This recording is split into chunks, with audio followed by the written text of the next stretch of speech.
असतो मा सद्गमय तमसो मा ज्योतिर्गमय मृत्योर्मा अमृतं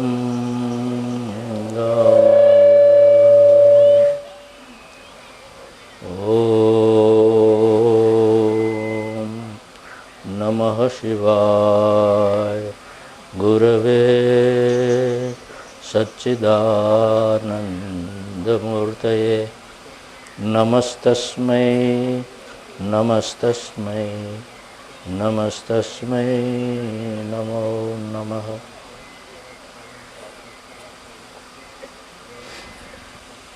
સજ્જનો, માતાઓ, બંધુઓ, ભગીનીઓ તથા બાળકો સર્વને મારા સસને જય ભગવાન.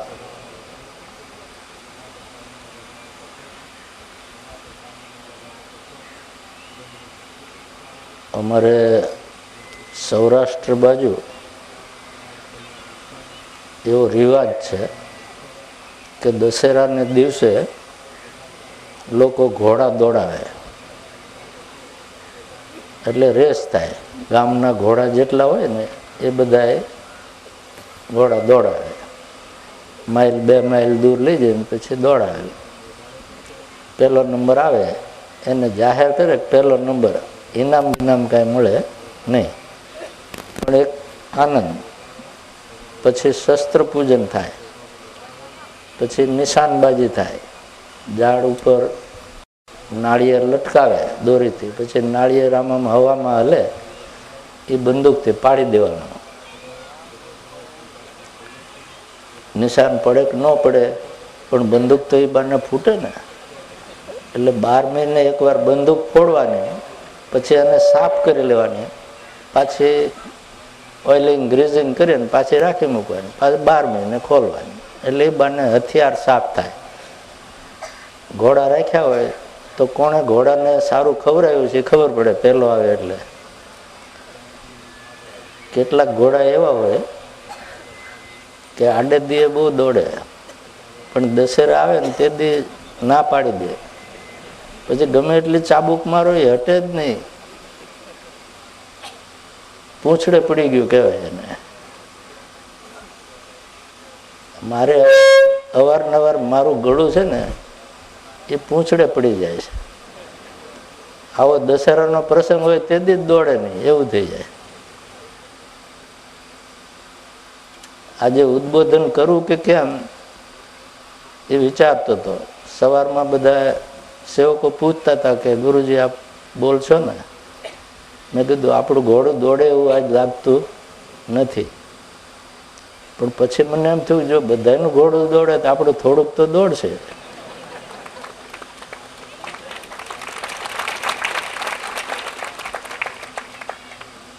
નહીં તો તમે પત્રિકા વાંચી ને એમાં મારા આશીર્વચન અને પછી મારું પ્રવચનનું વાંચન છે. એટલે મારે તો આમ આશીર્વચન એટલે આમ આપવાના હતા, બાકી પ્રવચન વાંચી લે. પણ પછી મને એમ થયું કે થોડુંક તો દોડે ઘોડું, સાવ ન દોડે એના કરતાં. આટલા બધા માણસ ભેગા થયા હોય અને આપણું ઘોડું દોડે નહીં તો ફિયાસ્કો થાય. એટલે મેં કહ્યું જેવું દોડે એવું પણ દોડાવ. પ્રભાતસિંહ જેવું હોય બુલંદ તો કાંઈ સવાલ જ નહીં, માઇક્રોફોનની જરૂર નહીં પ્રભાતસિંહભાઈને. પણ મને લાગે છે કે ટાયડું પણ આજ ચાલશે થોડું ઘણું, તો જાજુ નહીં થાય. આ પ્રસ્તાવના એટલે કરી કે બાકીનું જે વાંચન કરવાનું છે ને એને એમ ન થાય કે મારો હક જૂટવાઈ ગયો, એટલે એ વાંચશે તે હું બોલી છે તે બે આવી જાય.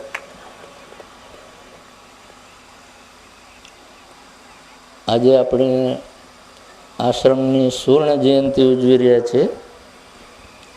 મારી જન્મ જયંતિનું તે એક નિમિત્ત છે કે સુવર્ણ જયંતિ ક્યારે ઉજવવી, એટલે એ લોકોએ આ તારીખ નક્કી કરી દીધી કે ચાલો નજીકમાં જ આવે છે તો મારો જન્મદિવસનો ભેગો લાભ લઈ લેવાય. મારે મન મહત્વ આશ્રમની સુવર્ણ જયંતિનું છે.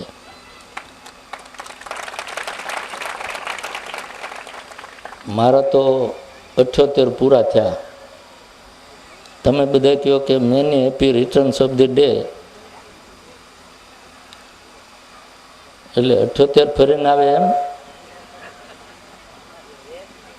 કે 79 પછી 80 પછી 81 એમ આવ્યા કરે.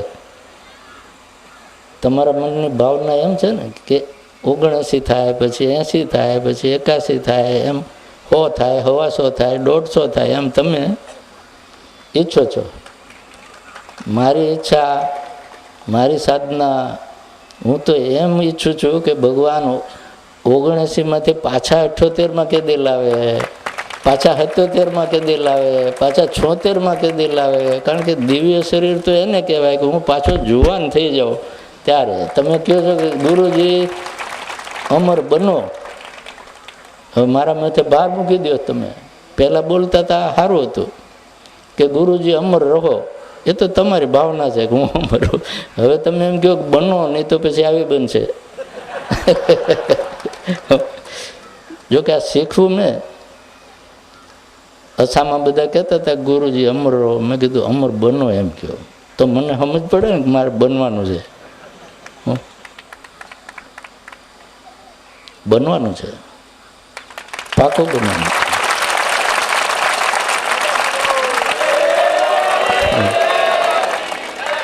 એમાં મારું ઘોડું ટાયડું નથી, 1 નંબરનો રેસનો ઘોડો છે.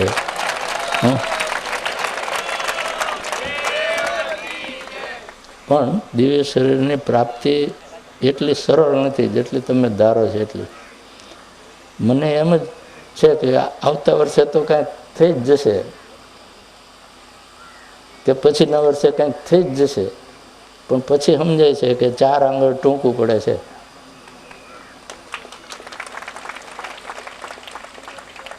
ભગવાન કૃષ્ણને માતા જશોદાજી ખાંડણીયા સાથે બાંધતા હતા. એટલે દોરડું લીધું પણ 4 આંગળ ટૂંકું પડ્યું, એટલે બીજું દોરડું વધારાનું જોડ્યું અને પાછું 4 આંગળ ટૂંકું પડ્યું, પાછું જોડ્યું ને પાછું 4 આંગળ ટૂંકું પડ્યું. ભગવાનને બાંધવા એ ત્યાં હેલા છે? એમાં 4 આંગળ ટૂંકું જ પડે. હું જોઉં છું ક્યાં સુધી ટૂંકું પડે છે.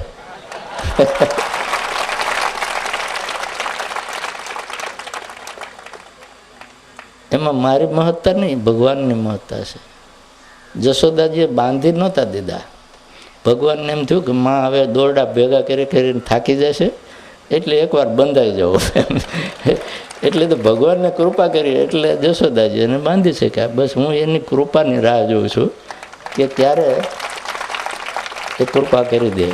પણ મને ખાતરી છે કે એક દી દોરડાને ટૂંકું નહીં પડવા દે.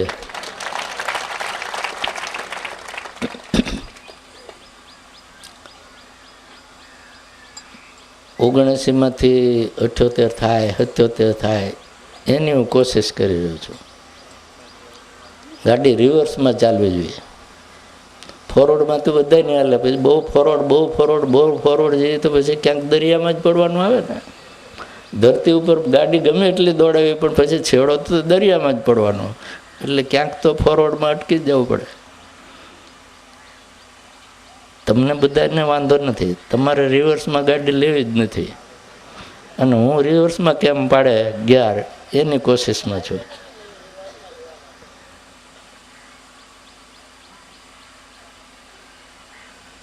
કૃપાલુ આશ્રમમાં લાવો. મારા માટે તો આજ ખરી તપોભૂમિ છે.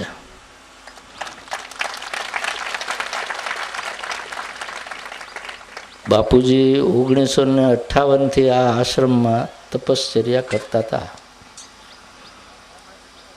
1970 સુધી બાપુજીએ અહીં તપશ્ચર્યા કરી. 12 વર્ષ મૌન પણ પાડ્યું. અહીંયા જાન્યુઆરી 1971 બાપુજીએ મૌન છોડ્યું.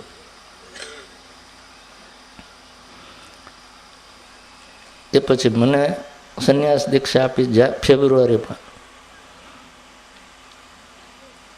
શિવરાત્રિ સુધી હું ત્યાં કાયાવરણમાં રહ્યો. પછી બાપુજીએ મને મલાવ આશ્રમમાં મોકલ્યો કે મલાવ આશ્રમ તારે સંભાળવાનો છે. હું જે સાધના ખંડમાં રહું છું, કરતો તો સાધના, ત્યાં જ તારે સાધના કરવાની છે. હું જ્યાં રહેતો હતો એ રૂમમાં રહેવાનું છે. બોલો, આનાથી વધારે વિશેષ કૃપા શું જોઈએ ગુરુજીની? હું ગુરુજીનો નવો સવો ફોલોવર હતો. 1969માં જ હું બાપુજીના પરિચયમાં આવ્યો. બીજા ઘણા શિષ્યો વર્ષોથી બાપુજીના પરિચયમાં હતા. બાપુજીએ મારા પર જ આવી શું કામ કૃપા કરી, એનો નથી તમારી પાસે કોઈ જવાબ, નથી મારી પાસે કોઈ જવાબ. પ્રારંભ પૂર્વજન્મમાં કંઈક એવું કામ કર્યું છે, સાધના બાધના થોડી જાજી કરી છે, એટલે ભગવાનને મારું પ્રારબ્ધ એવું કરી દીધું કે બાપુજીએ સામેથી મને કહ્યું કે તું આ હવે છોડી દે. નોકરી કરતો હતો, ખબર છે ને તમને. મને કે કેટલો સમય લાગશે? મેં કીધું જો સરકારનો અધિકારી ન હોત ને તો અહીંથી જાત જ નહીં, આમ સમય લાગવાનો સવાલ જ નથી. આપે જે મને કહ્યું કે હું તને સંન્યાસ આપું છું ને યોગી બનાવવા માગું છું, એનાથી બીજી મોટી વાત કઈ હોય? પણ જો હું અહીંથી પાછો જઈ અને રાજીનામું ન આપું ને તો મારા પાછળ વોરંટ નીકળે. કારણ કે હું ગેઝેટેડ ઓફિસર છું, મારી સહીથી ટ્રેઝરીમાંથી પૈસા ઉપડે, એટલે મારે રાજીનામું આપવું જોઈએ, સરકારમાંથી છૂટા થવું જોઈએ, બીજાને ચાર્જ આપવો જોઈએ ને પછી જ અહીંયા આવાય. આટલી વિધિ કરવી પડે સરકારની. બાકી નહીં તો ઘરે કોઈ વિધિ મારે કરવાની છે નહીં. લગ્ન કર્યા નથી એટલે ઉલાર ધરાડ છે નહીં. અને માતા પિતા કે ભાઈઓ કે ફેમિલી એવા અભણ નથી કે વાંધો ઉઠાવે. બધા ભણેલા છે, એ સમજે કે ભાઈ એને બુદ્ધિ પ્રમાણે જે હોય જોઈએ તે એને કરવા દો. આટલા માટે જ જવું પડે. અહીંથી પાછો ગયો અને પહેલું જ કામ મેં રાજીનામું લખવાનું કર્યું અને સરકારને બીજે જ દિવસ મોકલી દીધું. ત્યાં બીજાને ચાર્જ સોંપી અને સરકાર રાજીનામું મંજૂર કરે એ પહેલાં જ હું તો બાપુજી પાસે હાજર થઈ ગયો. તમને આશ્ચર્ય થશે, હું સંન્યાસી થયો ને એ પછી 2 મહિને મારું રાજીનામું મંજૂર કરવામાં આવ્યું. ત્યાં સુધી હું ઓફિસર હતો, આ ભગવા પહેરેલા હતા તોય. ફેબ્રુઆરી, માર્ચ અને એપ્રિલ 3 મહિના સુધી અહીંયા ભગવા પહેરેલા હતા, પણ હું અધિકારી હતો સરકારનો. એટલે એ મંજૂર કરે તે કરે, મારે પછી ચિંતા હતી નહીં. બધા કહે અરે તમે 3 મહિના પગાર લઈ લો, રાજીનામું જ્યાં સુધી મંજૂર ન થાય ત્યાં સુધી પગાર મળે. પણ મેં કીધું બધું છોડીને આવ્યો એ પગાર લઈને કરું છું, એ સરકારને ફાયદો. આપણા એટલા જમા છે, હકના જમા છે, પણ લીધા નથી. પ્રભાતસિંહભાઈએ કીધું ને કે મનુષ્ય જન્મ મળવો અને સાચી દિશા સૂઝવી અને સાચા સદગુરુ મળવા એ પ્રારબ્ધની વાત છે. મારું પ્રારબ્ધ એવું જોરદાર કમસે કમ કે આ ત્રણેયમાં હું પાસ થઈ ગયો.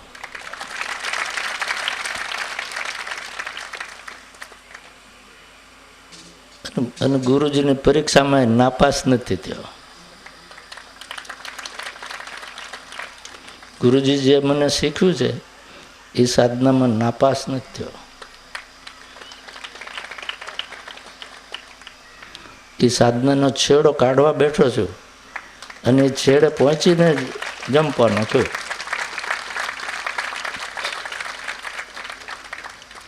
સવાલ એટલો છે કે તમે મને વારે વારે બહાર કાઢો છો, હારા છો, તાલીઓ પાડો છો, હું બહાર વધારે, પણ હવે મને તાલીઓ સાંભળવાની જરૂર નથી.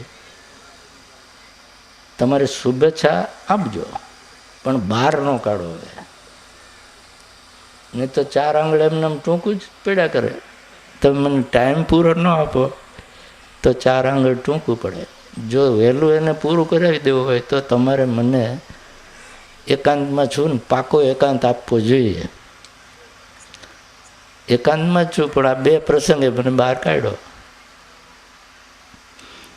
11મી તારીખે મારો જન્મદિવસ હતો, આજે તિથિ પ્રમાણે છે. 11મી તારીખે અસામાં કેટલાક ભાઈઓ એમણે આપણને નર્મદા કિનારે 4.5 એકર જમીનમાં આશ્રમ બાંધી અને તૈયાર કરીને સોંપ્યો. આપણે કોઈને એક પૈયે કાઢવી પડી નથી. એ 3 ભાઈઓએ આપણને 1 કરોડ રૂપિયાની કિંમત થાય જમીનની ને મકાનની, એ આપણા ચરણે સોંપી દીધો. એટલી એની ભાવના હતી કે ગુરુજી આપ પધારો, અમારે આપને આ સોંપવો છે. મને એમ થયું કે આ એની જાતે, મેં એને કહ્યું નથી કે મારે આવું કરવું છે ને તું કરી દે. એમણે સામેથી આટલો ઉત્સાહ દાખ્યો. મને એમ થયું કે મારે જવું જોઈએ. એ જો આટલો ભાવ રાખે છે તો મારે જવું જોઈએ. એટલે હું ત્યાં ગયો. આશ્રમ સરસ બનાવ્યો છે અને સોંપ્યો. આજે જેમ બાજુમાં રાબોડ ગામ છે, એના ભાઈઓએ અહીંયા જાહેર કર્યું કે ભાઈ લાઈફ મિશનને જમીન આપી છે ને હજી મકાને બાંધી દેવાના છે. જો આ કેવી ભાવના કહેવાય. હું કંઈ એમને કહેવા નથી ગયો. જેને પોતાને એમ અંદરથી છે કે મારે કંઈક ધર્મ કમાવો છે, આ ધર્મ કમાયા કહેવાય.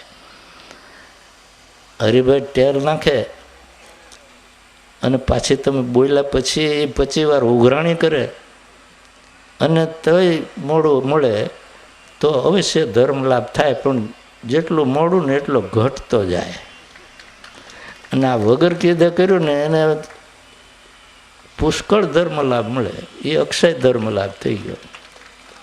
આ અસાવાળા ભાઈએ જેમને આપ્યો ને એમને અક્ષય લાભ થઈ ગયો. આપણને કોઈ સમજાવે, ઘણું કહે અને આપણે કાંઈક આપીએ ધર્મ કાર્ય માટે, તે ધર્મ કાર્ય તો છે જ, એનું પુણ્ય મળે, પણ પુણ્યમાં ફેર હોય. આપણાને ઉમળકાથી જે સૂજે અને આપણે સામેથી કાંઈ કરીએ એ એક જુદી પ્રકારનો ધર્મ છે. પછી કેટલાક ધર્મ એવા હોય કે બધાએ કહે ને પછી બહુ મંડી પડે કે ભાઈ આ બધાએ કહે તું કાંઈક કર ને ભાઈ, લખાવ ને, પછી શરમે પાછું કરવું પડે ને. એ ધર્મ તો ખરો, પણ એનું પુણ્ય શરમે મળે આપણને. ભગવાને શરમે પુણ્ય આપે, એના જેવું છે. આપણો એપ્રોચ કેવો છે ધર્મ કાર્યમાં, એ બહુ મહત્વની ચીજ છે. મારે તો કંઈ મહેનત કરવી પડી નથી. બાપુજીએ તૈયાર કરેલો આશ્રમ મને સોંપી દીધો. આશ્રમ સોંપ્યો એ એક વાત છે, પણ જે સાધના ખંડમાં બાપુજીએ સ્વયં કઠિન તપશ્ચર્યા કરી 12 વર્ષ સુધી, એ સાધના ખંડમાં મને તપશ્ચર્યા કરવાની છૂટ આપી, એ મારે મન મોટું છે. અને મારી સાધના પહેલે દિવસથી જ રેસના ઘોડાની જેમ જ દોડી છે, ટાયડાની જેમ નથી દોડી.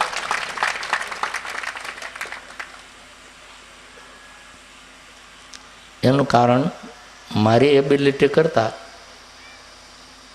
બાપુજીના તપશ્ચર્યાના જે આંદોલનો ત્યાં 12 વર્ષના છે, એ આંદોલનોનો મને લાભ વિશેષ મળ્યો.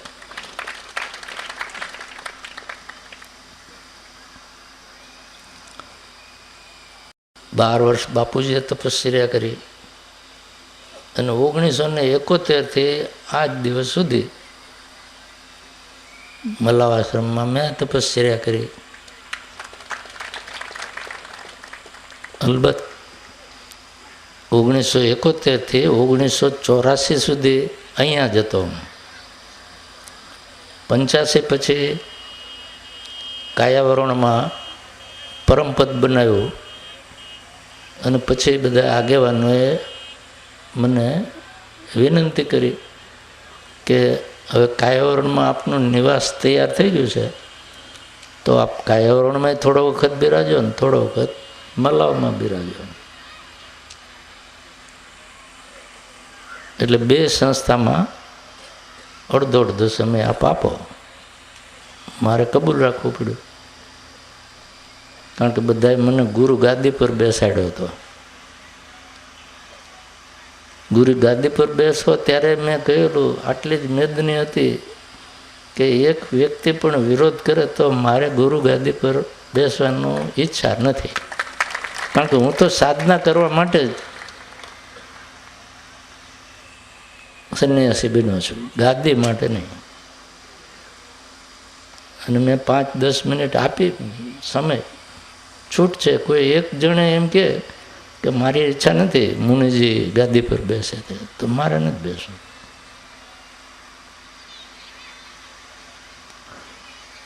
હવે એ ગાદી પર બધાએ પ્રેમથી બેસાડ્યો, મારે સ્વીકારવું પડ્યું. એટલે પછી ત્યાં જવાનું સ્વીકારવું જ પડે. પછી 6 મહિના કાયાવરણ, 6 મહિના મલાવ, એ રીતે ક્રમ ચાલ્યો. 1995 સુધી આ ક્રમ ચાલ્યો. 1985 થી 95 પછી લાઈફ મિશનના કામે પ્રચાર પ્રસારમાં હું નીકળ્યો અને વર્ષમાં 4 મહિના હું પ્રવાસમાં બહાર રહેતો. બાકીનો સમય રહેતો એમાં થોડો સમય મલાવ, થોડો સમય કાયાવરણ, થોડો સમય પ્રવાસમાં. એવી રીતે વિભાજન થયું.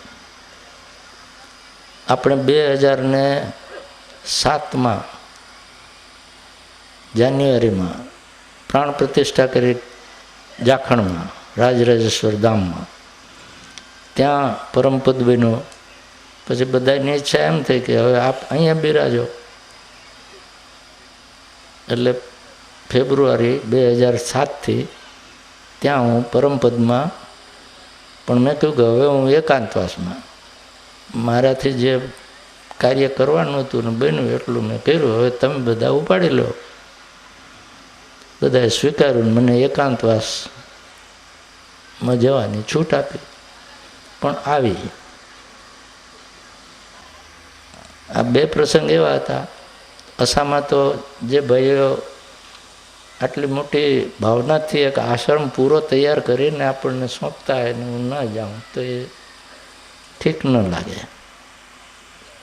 અહીંયા જે આશ્રમમાં મારી મોટા ભાગની તપશ્ચર્યા થઈ છે અને જ્યાં મારી સાધનાને ખૂબ વેગ મળ્યો છે, બાપુજી એમના પવિત્ર આંદોલનોનો લાભ મને આપ્યો છે. એ આશ્રમ 50 વર્ષ પૂરા કરે એનું બહાર ના નીકળું તો એ ઠીક નથી.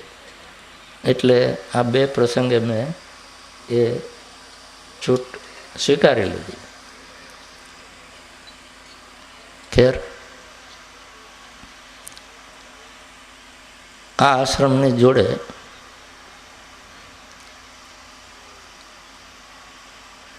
નાનકડો આશ્રમ છે, એટલે સાધના માટે આ સુંદર સ્થળ છે. મોટી જેમ સંસ્થા એમ આવન જાવન વધારે, પ્રવૃત્તિઓ વધારે, એટલે એમાં રોજબરોજમાં માર્ગદર્શન આપવાનું વધે. અહીંયા એ નિરાશ છે. હું અહીંયા પહેલાં જે 1979થી 84 સુધી એકાંતવાસમાં રહ્યો છું ને, એ બધા ગામવાળાને ખબર છે કે અંદર કોઈ ચિઠ્ઠી મૂકતું નહોતું અને કોઈને મળતો નહોતો. પણ મને ગુરુ ગાદી પર બેસાડ્યા પછી મારે થોડી છૂટ આપવી પડે છે, કારણ કે મારે એ રોલ ભજવવાનો છે. માટે પહેલાં મારે એ રોલ ભજવવાનો નહોતો. એ રોલ હું સારી રીતે ભજવી શકું છું કે નહીં ગુરુ તરીકે એ મને ખબર નથી, પણ તોય તમે મને ગાદી ઉપર બેહાડી રાખ્યો છે એટલા સારા માનો છો. તગેડી મૂકો તોય મને વાંધો નથી. મને રસ મારી સાધનામાં છે, ગાદીમાં નથી. પણ મને ખબર છે કે તમે તગેડી મૂકો એવા છો નહીં, એટલે મારે આ તમને રાજી તો કરવા જ પડશે, એટલે રાજી કર્યા કરું છું. પણ તમે જાજી છૂટ ન લ્યો એટલે આટલા શબ્દો કહું છું. લ્યો ક્યારેક લ્યો પણ જાજી નહીં, કારણ કે મને મારું કાર્ય કરવા માટે એક આપણે જેને મોમેન્ટમ કહીએ ને, ગતિ, એ અટકી જાય. આપણે ગાડી સ્પીડમાં ચલાવતા હોય ને એમાં વચ્ચે ગધેડો આવે, પછી તમારે બ્રેક મારવી પડે, પછી પાછા ગિયર બદલવા પડે, પછી ધીરે ધીરે પાછી ફરીને ગાડી સ્ટાર્ટ કરવી પડે. એમ આ બધાએ બ્રેકમાં ગધેડા આવે છે એના જેવું છે. હું તમને નથી કહેતો, પ્રસંગને. પણ હવે બ્રેક માર્યા સિવાય છૂટકો ન પડે, એટલે મારી પણ દઉં છું બ્રેક. આપણે આશ્રમને 50 વર્ષ પૂરા થયા. આટલી મોટી સંખ્યામાં આપ સૌ ઉપસ્થિત છો, એટલો સહકાર આપ્યો, બહુ રાજી થવા જેવી વાત છે. બાપુજીએ આશ્રમની સ્થાપના કરી એ પહેલાં બાપુજી બધે વિચરણ જ કરતા હતા. પહેલાં કોઈ આશ્રમમાં સ્થિર થયા હોય તો બાપુજી મલાવમાં જ સ્થિર થયા. 1942થી એમણે સંન્યાસ દીક્ષા લીધેલી, પણ 58 સુધી એમણે વિચરણ જ કર્યું. કોઈ સ્થળે 2-4 મહિના રહ્યા હશે એ વાત જુદી વાત છે, પણ પોતાનો આશ્રમ બનાવીને રહ્યા હોય તો એ મલાવમાં પહેલી વાર રહ્યા. અને અહીંયા એમણે સ્થિર રહીને 12 વર્ષ સુધી તપશ્ચર્યા કરી. બાપુજી એક જગ્યાએ લખેલું છે, કૃપાલુ વાક સુદામક એમાં જૂના પુસ્તકમાં, કે હું પહેલાં બધાને એમ કહેતો હતો કે મારે તો મઠે બનાવવો નથી ને અડદે બનાવવો નથી. મઠ એટલે આશ્રમ. એમ કે મારે તો મઠે બનાવવો નથી ને અડદે બનાવવો નથી. સંન્યાસી તો ચાલતા ભલા. આ બાપુજીનો એક એ સમયે વિચારધારા હતી, જ્યારે વિચરણ કરતા હતા ત્યારે. નહીં તો ધાર્યું તો એ વહેલો પણ આશ્રમ બનાવી શકત. પણ પછી દાદાજીએ જ્યારે એમને રાજપીપળામાં દર્શન આપ્યા અને કહ્યું કે સાધના કર, આ વિચરણમાં રખડ્યા કરવાથી કાંઈ થાય નહીં, સાધના કરો, એના માટે સ્થિર થવું જોઈએ. પછી બાપુજીને વિચાર આવ્યો કે મારે સ્થિર થઈને આ સાધના કરવા માટે આશ્રમ એક જરૂરી છે. પછી બાપુજી અહીં સ્થિર થયા. સાધના માટે ક્યાંક સ્થિર થવું જોઈએ. રખડતા રખડતા સાધના ના થાય. સાધના ન કરી શકતા હોય, સાચી સાધના આપણને રસ્તો ન મળ્યો હોય ત્યાં સુધી વિચરણ કરીએ તો એ ચાલે, પણ પછી સાધનાનો રસ્તો મળ્યા પછી સાધના જ કરવી જોઈએ. પછી ઊંટ જેમ રણમાં રખડતું હોય એમ આપણે રખડીએ તો એ સંન્યાસનો અર્થ નથી. સાધના શીખ્યા પછી તો માણસને એમ થવું જોઈએ કે હવે આમાં હું કેમ ઊંડો ઉતરી જાઉં અને આમાં કેમ મારી પ્રગતિ થાય, તો જ પ્રગતિ થાય. પણ એમાંય અંતરાયો આવે છે, અને પહેલો અંતરાય એ લોકેશણાનો, કે હવે હું સંન્યાસી થઈ ગયો, બધા મને પગે લાગે છે, હવે ગુરુ જલ્દી થઈ જાઉં, પછી મને બધા ભેટ સોગાદ આપવા માંડે, પછી મારો આશ્રમ થઈ જાય, મારે એક સંસ્થા થઈ જાય, અને આપણો પ્રચાર થાય, ને આપણું નામ થઈ જાય. પણ એ બધું થાય, પણ સાધના કોણ કરે? ઉતાવળ સાધના નહીં હોવી જોઈએ, નામ પ્રચારની નહીં.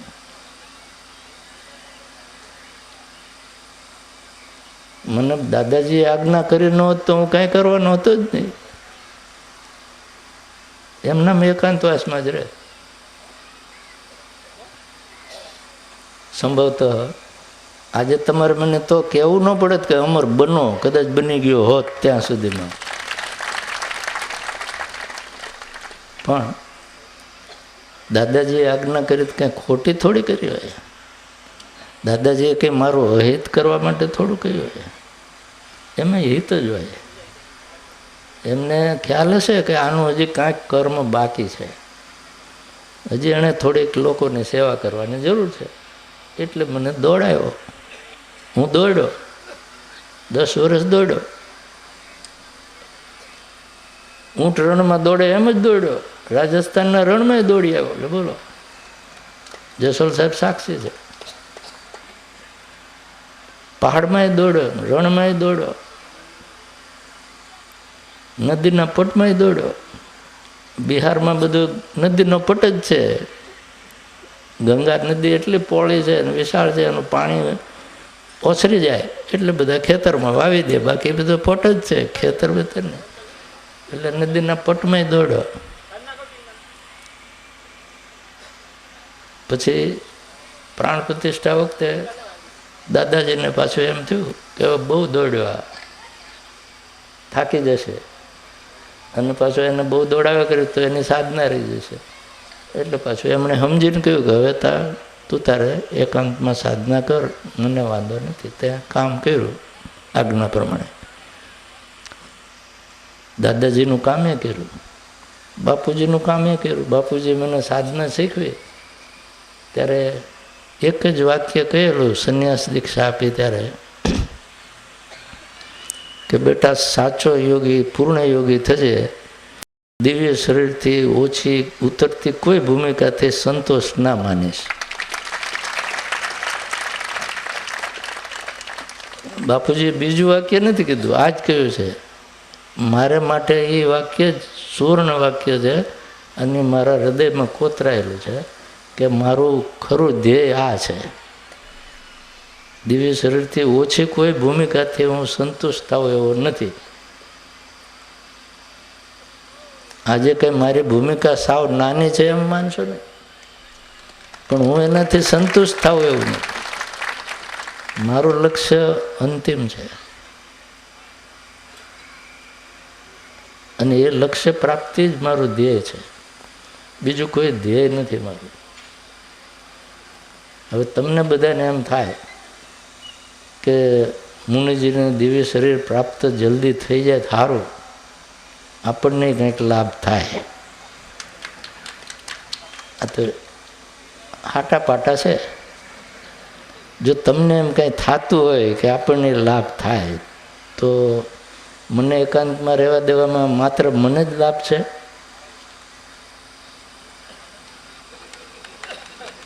વિચારી લો.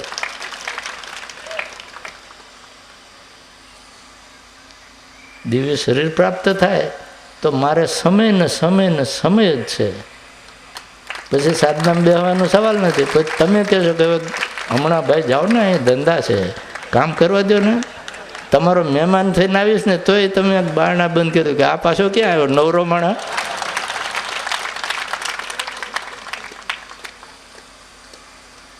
તેથી સમય ને સમય હશે, પણ એ સમજી લો મને સમય હશે પણ તમને મારી પાસે આવવાનો તક નહીં હોય.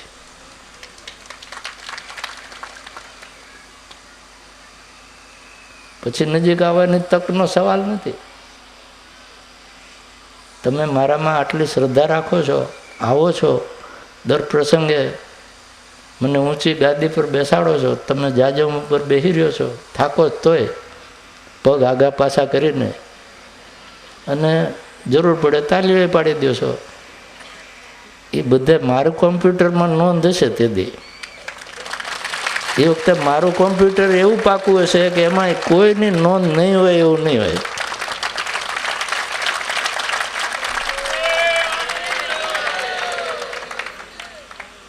પણ યાદ કરજો, તાલી પાડવાની નોંધ હોય અને બીજી એ નોંધ હોય. તેથી મારી પાસે 2 પ્રકારની નોંધો હશે. પછી જેવું જેનું બેલેન્સ એ પ્રમાણે મારી પાસે આવવાની તક મળે. દાદાજીએ દર્શન તો બાપુજીને આપ્યા, મને આપ્યા, ત્રીજા કોઈને આપ્યા એવું યાદ છે?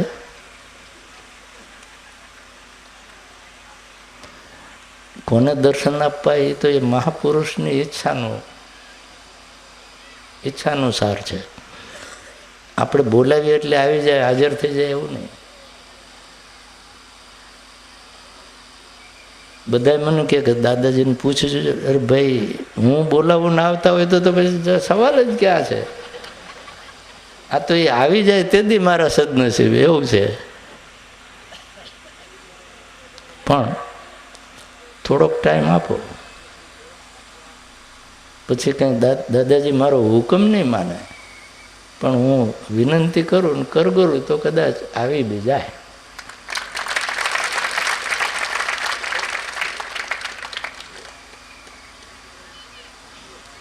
આપણું શાસ્ત્ર કહે છે કે સિદ્ધ પુરુષોના યોગી ધારે ત્યારે દર્શને કરી શકે, સિદ્ધ પુરુષનું માર્ગદર્શન પણ માગી શકે. મારે અહીંયા પહોંચવું છે. એકવાર દાદાજીના પગ જો હાથમાં આવી ગયા ને પછી સવાલ નથી. એ 2 વાર દર્શનમાં કોશિશ કરી પણ બાચકા જવામાં આવ્યા નહીં હાથમાં. મારે હાથમાં પકડી લેવા છે એક દી કે હવે ક્યાં જશો બોલો. પણ એને માટે મારે સમય થોડો જોઈએ છે. કેટલો સમય જોઈએ છે અંદાજ તો શાસ્ત્રે આપ્યો નથી, એટલે હું આપી શકું એમ નથી.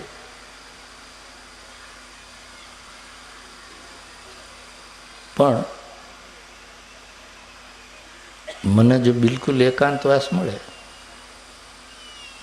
તો જાજો વાર નહીં લાગે.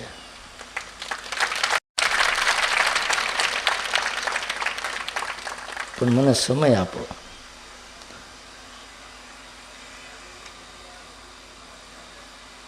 તમે બધા હોશિયાર માણસો છો. આમે હું તમને બહાર નીકળીને કંઈ સલાહ નથી આપતો તો તે તમે ગાડું તો દોડાવ્યા જ કરો છો. તો પછી એમને આમ દોડાવો ને ભાઈ, જેવું આવડે એવું દોડાવો. અને તમે નથી ચલાવી શકો એવા કોઈ માણસો નથી, બધાય હોશિયાર છો, બધાય ચલાવી શકો એમ છો. સાથે મળીને ચલાવો તો મને તમારે પૂછવું પડે એવું નથી. સરસ ચાલે એવું છે. ખેર, આજના પ્રસંગે આશ્રમમાં મારી સાધના આ આશ્રમમાં વિશેષ રહી છે. 1971થી 84 સુધી તો અહીંયા જ મેં સાધના કરી છે. જરૂર પડે બાપુજી પાસે કાયાવરણ જતો હતો કામકાજે, બાકી તો અહીંયા રહીને જ સાધના કરી છે. એ પછી 6 મહિના મલાવ અને કાયાવરણમાં એ ક્રમ 1995 સુધી ચાલ્યો. એટલે એ 10 વર્ષ જે આપણે ગણીએ એનો અડધો ભાગ તો અહીંયા ને, બાકીનો 5 વર્ષ કાયાવરણ. 96થી થોડો પ્રવાસમાં, થોડો કાયાવરણમાં, થોડો મલાવમાં, અને છેલ્લા 2 વર્ષથી એમાં આપણું રાજરાજેશ્વર ધામનો ઉમેરો થયો. એટલે હવે 3 જગ્યાએ 4-4 મહિના રહું છું. પણ સાધનાનો મેજર ભાગ મારો આ આશ્રમમાં ગયો છે. એટલે આ આશ્રમ સુવર્ણ જયંતિ ઉજવે તો એ આપણે સૌ માટે ગૌરવની વાત છે, મારા માટે પણ ગૌરવની વાત છે.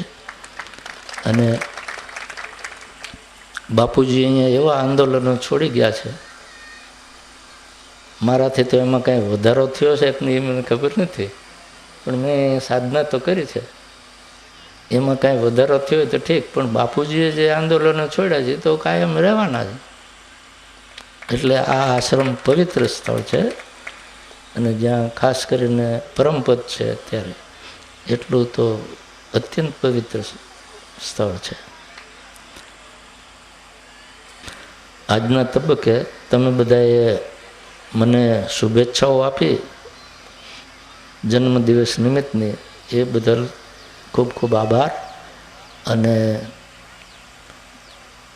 અમર બનો એમ કહ્યું ને, એ મારા માથે ભાર કે બનો નહીં તો પછી આવી બનશે, એટલે મારા માથે ભાર. તમારો આભાર અને તમારો ભાર મારા માથે. પણ સાથે સાથે શુભેચ્છા આપતા રહેજો. સાધના તો મારે કરવાની છે, પણ તમારી શુભેચ્છા હોય તો કદાચ દાદાજી વધારે પ્રસન્ન થઈ જશે. મારી સાધનાથી તો મારે પ્રસન્ન કરવાના જ છે, પણ તમારી શુભેચ્છા હશે તો કદાચ જલ્દી દાદાજી પ્રસન્ન થઈ જશે કે ભાઈ મુનિજીને જલ્દી આમાં પરિણામ તરફ લઈ જાઓ. તમારી શુભેચ્છાઓ તો છે જ, હું સમજું છું. આપ સૌ આટલી મોટી સંખ્યામાં આવ્યા, આ બે પ્રસંગને દીપાયો એ બદલ સૌને ધન્યવાદ આપું છું. આપણા ખાસ મહેમાનો પધાર્યા છે, પ્રભાતસિંહભાઈ અને ઉર્વશી દેવી, આપણા ગુજરાત રાજ્યના પૂર્વ મંત્રીઓ. એ વિશેષ આનંદની વાત છે. આપણો પરિવાર તો છે જ આખો. આજે આથી વિશેષ સમય નહીં લેતા સૌને શુભાશીર્વાદ પાઠવું છું. ભગવાન આપણને સૌને એવી આશીર્વાદ આપે કે આપણા બધાના આત્માનું કલ્યાણ થાય, સૌની ઉર્ધ્વગતિ થાય. સર્વને સસને જય ભગવાન.